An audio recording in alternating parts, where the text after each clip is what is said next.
টি-টোয়েন্টিতে সর্বোচ্চ রানের রেকর্ড গড়লেন অধিনায়ক ডুপ্লেসি। অনেক আগেই আন্তর্জাতিক ক্রিকেট থেকে অবসর নিয়েছিলেন ফ্যাফ ডু প্লেসি।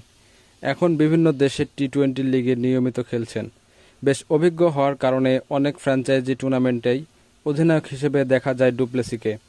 এই সুযোগ কাজে লাগে সব মিলিয়ে টি-টোয়েন্টিতে অধিনায়ক হিসেবে সর্বোচ্চ রানের রেকর্ড গড়েছেন ডুপ্লেসি, যেখানে তিনি পেছনে ফেলেছেন বিরাট কোহলিকেও।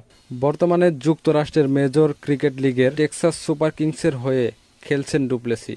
সিয়াটেল অর্গাসের বিপক্ষে সর্বশেষ ম্যাচে 52 বলে 91 রানের ইনিংস খেলেন তিনি। তার ব্যাটে ভর করে 188 রান করে টেক্সাস এবং 51 রানে ম্যাচ জেতেন তারা। এই ইনিংস খেলার পথে টি-টোয়েন্টিতে অধিনায়ক হিসেবে সবচেয়ে বেশি রান করেছেন ডুপ্লেসি।